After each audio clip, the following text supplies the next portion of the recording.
Don't see a body, Mamma, Yamamunina, Yamwaka, Badwam TV. Badwam Jumadi, so na, and there ye de Cassiane Brown, Sian Bray, Fisaha, a election headquarters, ye Pahon, and to my Hunsam Yinano, Yadabro, Fisabre, Cosisa, non do a bebo Timono, Aquacopium war or Brasport, to be so Yawahasia, Yenina, Yakambom, a power election headquarters, and to Manafi. Ya bato sa de bribia ye no ede mama ni gie mama ni sono sa pepepe na ye du soi ya hwe sa de kase no nsam no etie ensam no ne tomu adwabi ya wo betie nie na ye pani a wona da Greater Accra Poultry Farmers Association se ene wo mo ba be pagya wo mu e wo enkokonye nuane animu aka de se be ya de ye krabo my Ghana mu no e betimi aba fomo ye de honsam ni nchire mu no ebebro Yababo Ryan from Munia Koboko, Mensino, Emu, and then so why a dene. Teach you near Queer ya would go no by a son to was Pebrady, and a now grow or crass, and some no name sembina no pay, Medebro Adom TV, Badwam Cassie, or Sham Live or Facebook /Adom TV Extra, Go TV channel 119, DSTV 280, Uko YouTube, I will search here, Adom TV Tube, Yoho, Midi Fear, Amankwa, Tamaklu. Afia ni DMT said and something chimo ankasa etie. Penny kwanchefo a enkamantami mo wono na hwe enkokonyen enkabomuko mechire Accra Poultry Farmers Association ora Isaac Awuza na ne wo se adwumakuo no enche wono mo ba be ma wo muso na fei enuane a wode ema enkokonom ne ade Wamu benya dodo pa na de ya na ye krade ba no ebeba fom na wamu ye sa de wenso wonwel anisuade hunu se ebeboa amanyuma nso akonanim oni Adom TV kase enedi nkomoe ya da radio ase every say enche bia ebebie ya adwumanum nyame adom ya nya fund bia ya nya 50 metric tons machine enche bia afimu a ebe sha ase na sesi adada na yona abeka ho na ma ya adwuma no emu tre so ye befa amanfo bebre ntini nyina ka ho a ye da nyame ase e wa afi mu mprempre amanfo bebre epe aduane ni bi ato na nsen kora bi mu firi Burkina Faso mu firi Gambia ba so meto aduane kora enso ye nto even though edini e Greater Accra no ye aduane bi ko Western region e bi ko Ashanti region e bi ko Eastern region nanso entumi nduro bebre nti se 50 metric tons ebeka ho eno na ye di produce nkokọ aduane no ebeba duane ebe produce no ebe dọọso ne anya bi ama ye members anya bi ama omokra omonye members ewo Ghana fa nyina President Emma Jumakuo no Kwame Enim Somua enso edi tudwa se womo bekoso ade nkyerɛkyerɛ ama womo adwumafo na womo asan ama womo ntitiɛ se ne adwuma womo ɛyɛ no womo etimi akɔ n'anim emra no ye training ema de dikan ye adwumayɛfo no de tusu mienu ye training ema ye farmers empo farm hands ankra na eni omo ye adwuma no ye training ma omo se de be ya omo behu ye fra bibi best practices ewo enkokonye no mu no efise ye ntimi tena titimremu no emfa nye enedai adwuma eno nti emre bia no ye impuntu ni nimdia eba poultry industry no mu ye kyerɛkyerɛ ye members no ho akwan se de be ya almost obetimi ehu eniema pa omo beye ama omo adwuma no atumpom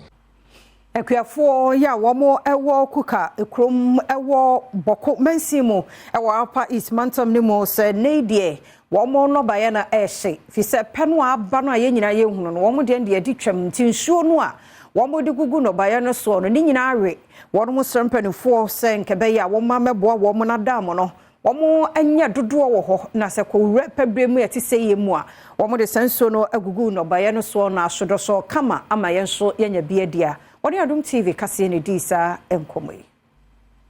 sisia no ahano agima a ye wo ahano no eye jene jima ntos ensuo no ho asem eye den ensuo no kura na eye den eche nina se ensuo no wo ha na nka ebetima ye jima no nina wahu sase de eka no ensuo nti na ye ntimi anye jene no enkamo eko hanom no so ensuo no so ho asem eka ho di sunan tina yere ya ntimi anje jimano Ekuafo isan kato aso se tomatoes a wodua e wo no mu krom ho no mo no box ba ku bia ebo na abafom ababedu Ghana sika no wo ha na isan se ebo no abafom nti adefo a woni wonom ye adwuma no wontumi ntua wonka esen to de ato aban ene Ghana fo nyina ni mu se wonto tomatoes infri Ghana ekuafo sene se wo bekra bi afri Burkina Faso ne bo no de sisi ya ne bo no last time no I am say one man ne bo no be say ba ko bi 400 Ghana cedis sisi ya ne ba ko 100 Ghana cedis ba ko say kwale daka ba ko ye ne hano ye daka ka ne kwale okay kwale ne 100 cedis ne bo no nye aban on hwehwe ne omon ja buruchi na ko no ne on boya ha nye sa de hano ye bre on say kwa de fa so ne ya hwehwe nsuo ne buta ko gu yen ayi nto so afi ye ne kwa sisi ya ba ko 100 season ye be ye ndai no wetuma bua wo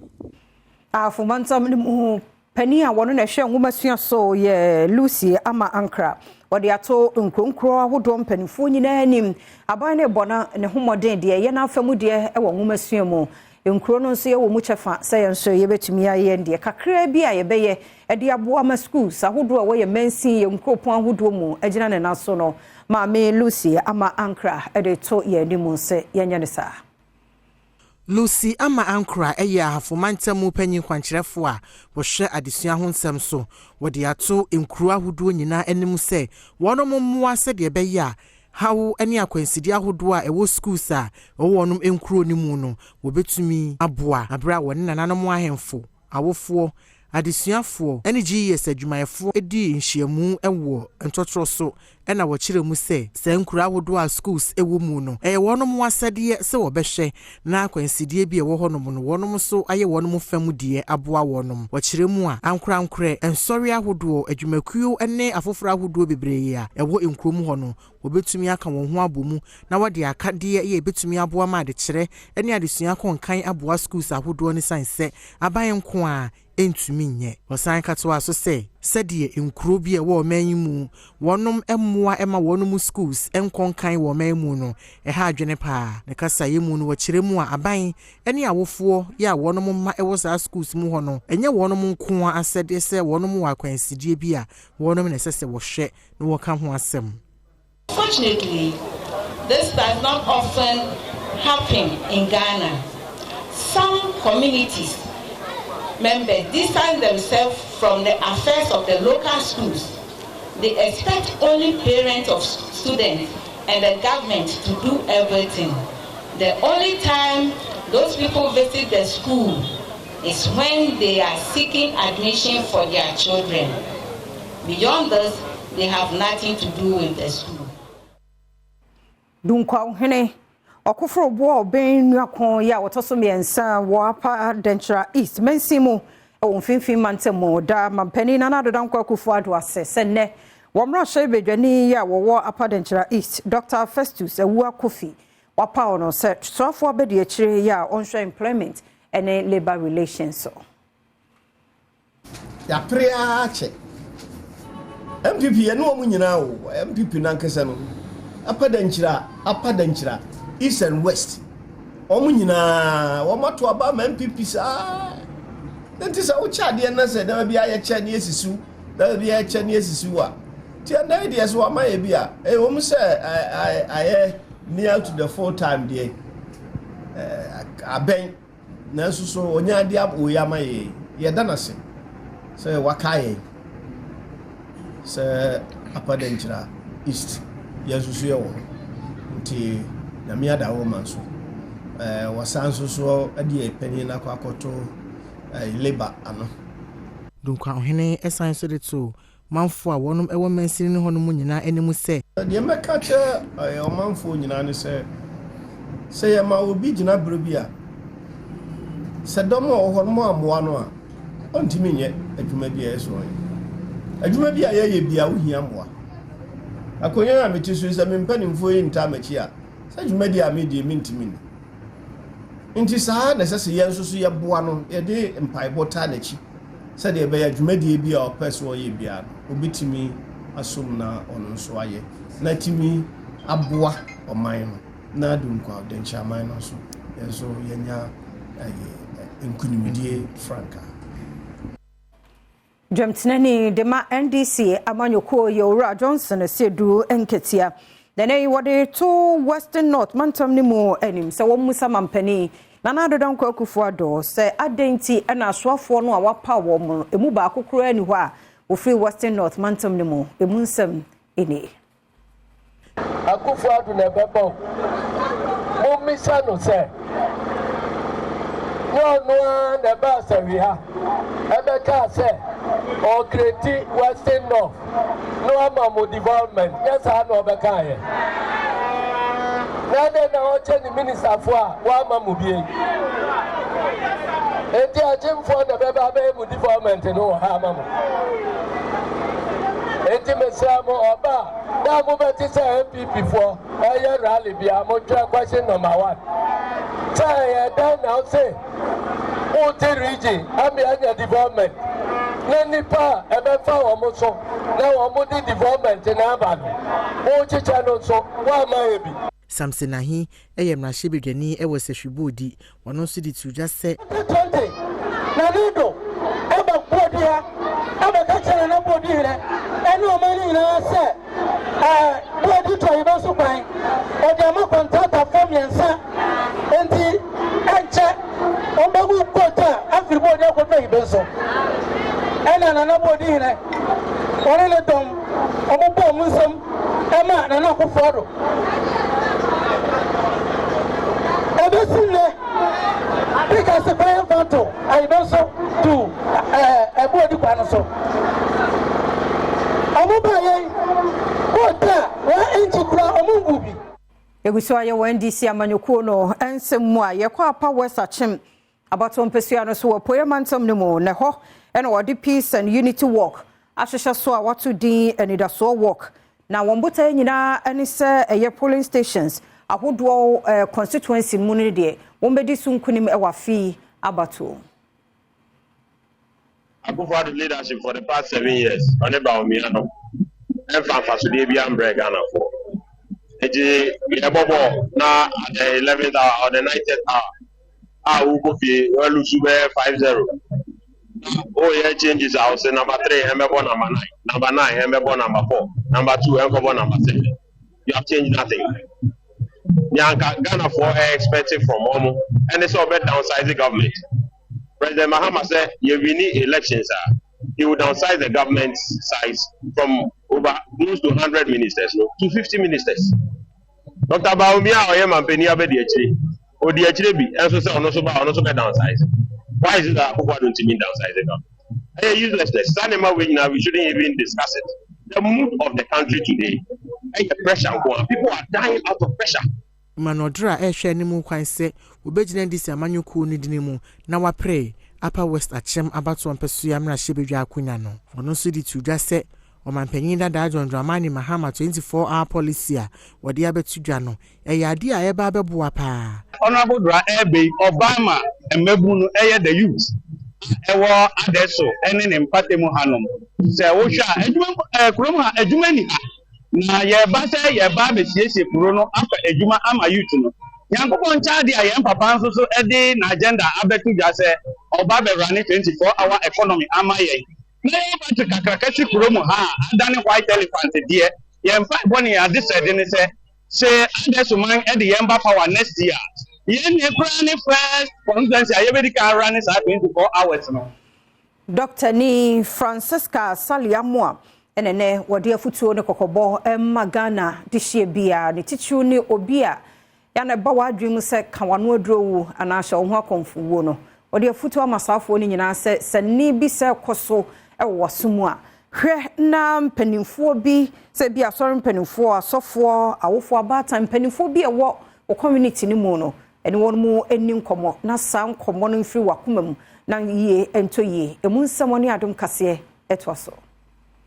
Bibi eha obia in terms of suicide prevention na and what's na ho eye nwanwa sa uba out na oni obia kasa obia betimi aboa wo and what's na wo na akokama no edu na kwhye ho ankonfo esan se bibi ekoso ababom obia fa bibi mo obia fa ade bia eyemu ba se obeku ho esan se o fa nneɛma bi a ɛyɛ mo ade biara ɛwɔ solution ade biara ɛwɔ moa nti mesrɛ sɛ the moment a wadwen bɛyɛ wo sɛ ɛwɔ sɛ woyɛ bibi no mepaatwa wo hyɛ dem apia bonten wo wa bonten so a bomodian na nya obi na ene ne nkasa obenya moa wo nya bebia ene ne nkasa kɔ sorry ene osofo enkasa ntimi ne osofo nkasa ene obi a wo hwɛ obetimi aboa wo enkasa because ni papa bebre ene ɛwɔ Ghana man mu. Very Reverend Father Emmanuel Gosu, a parish priest, our dad St. Paul Catholic Asafonano. Ono so far sa kwanya no so etu Ghana fo ene mpanyinfo a wo man mu nyina efo se omomodin ase asumdue wo man mu no obebo ho ban e wo bra o man eboaboa ne ho ato aba wa fimpinu ene edunu nan mu. Enyo bia ena ye ni papa onam wiase asori dem kura no enyo bia oba sori ena ode adwen pa ba nti bebia ye nam bia no awie wo anopa wo anadwo obi anhwe ne ho yie na yan kasa so se ye de niema e de asumdue beba o man mu sabri a ye besisi ho ato aba no se penifo ene ye nyina ye hwe kasa mu yie tene be ya o hawa aba amanfo so ena mabato ene amammu nsam no ebi maye so na ebi to ye ahe na ye ko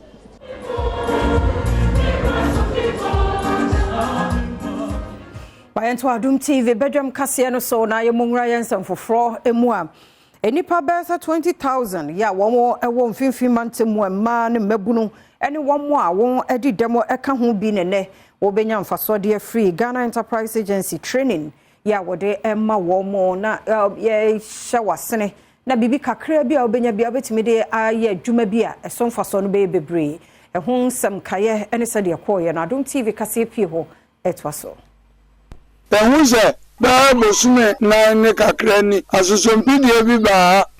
na first school teacher for wo ni bi kobo ya minimum kire wo mu eno mo jetu ya ho etu ho anamo afei we ni we kobo bora akuroja for no na ntokwa ene sa asusompidie no na sabi de croatia onsa se na nanu mu hwe kuro no ebebem bia ye papa modia na boni nso ba eno so ya odia aboni kan se access and liability aninti se oyeme bi koso na nya asese na nanum etu wanamo enti ene police commander division edin komo ene assembly maame Faustina Misa one Dr. Boachi Adom so edin komo mo nyina de adwenkyere ba se na ebe ni den ene adia dibia onipa na ye na owo nso a obehu afasum gye ho na yenyina to nyumkro se ye pese afimu abato afi wachiranko na obi afa samfia weso ene asembi na watikoti asa yeyem enunti omonso je pene ti omone dese police commander division ene municipal ekabom ma SS omo amra ni peace work ene obia nya no wonti ase nananom mpanimfo ya wonomo ewo dumase eye oboase is mansin mu asantemantem mu nso aye peace walk afa mountain kuro no so ekokowie mu ewo oboase ETS na ni nyina ne se asomdue ene wo mo bo eho dawuro na asomdue nso no wo mo hia bra ye ben bra ye to aba wie no eho dawubo ene ode aye nante wo kuro no ma Adom kase etwaso Ekuyo no afato no ho se baabi a yetete ye asofo no kane na ye mema nkoa na kwa asofodi ene so kwan abemu a ema etimi ko enti se de omusisi school no ya nye baabi a mama ena ya botai ne se ye pese emfirihia aduonu mu edan a ema no kwa wo mu benya adamu no ye ba modern na yesi amayofo no so meka chese wo mu se enipa en wo mo ba bedi ye so na wo ye basabasa na esi wo man mu na nipa no sa ho anso na ba bedi. Very Reverend Dr. Joseph Oteng ene kojina Anglican Bishop wa Wokumase Diocese anemu ewodwumadi na se wode ato ema animu se wonom enhye won kununum ne wo ma wontwe won ho emfiri basabasa ye ho na wo momodian se baabi a obegina bia no obeka asomdwe ho nsem se de ebe ya nia esie ewa amaya hoduo bi so ya mamanfo abrabo asese no ebi ensi ewo man mu. Ti me stress Emma yewo omayimu afia ye betu abei Emma no mo modin se mana montio be ya na montio papa de nkoso ni yidi aba obemba timi so obemu na oye ne dia ope ndi mesre bebre se yen hwe ni yi na eko bia ensie ndi yentu yema mrantie no yentu wonfo yentu yakuru no mfo se obia nka se ekomra ekoba emwa ye wo kwa bia so fache se yamo yo bosi east mensino na nanom ne mpanimfo work no a womo ede hyehye so no nemom de wokotie ye yafutuo no kokobo a ye de ma amonyofo se ne womo a enibie mobrofo nisiane nyanka ene womo a eyare ena ewoso womo ni eku womo ho ye to abonfa safo ni si wani so na bibia nwiedie minyina no so na Adom TV Badwam kase na hana brema kwan na no pay me de asia seda ya odi a womre no wada age a wodi tie kase na fei na dwumadie no ne mpomponso no akra no eba na agodie mu nsam ebeba na ewie a Shanonson say election headquarters ye pa ho ntoma na mahunu dwumadie si ani so no niema hodo a ye beye ye boa ye ho akwakoto aba no nti team no ewo obra sport ye bekoma kolanso ebi wo ho tie na ye pa ho ntoma no ye platforms ni nyina Adom FM asempa ni hira enam so social media handles ubowura mu ba bia nso a ubenya ye nti so ubenya ho kwan so a ukọ obra sport a na ne ye wonso akotie nsama hodo mpanifo ka ye nche nti mu afidie no nkoso a enna ha medidi afia amankwa tamaklo mi kwedie happy birthday enkoma mi junior sister mami K na menya okese kuzi so obeye kese owo Kwame Nkrumah University of Science and Technology or a final year student mami ya mi shiraw onye okese kuzi so obeye kese yakwana agudie mu nsem atwaso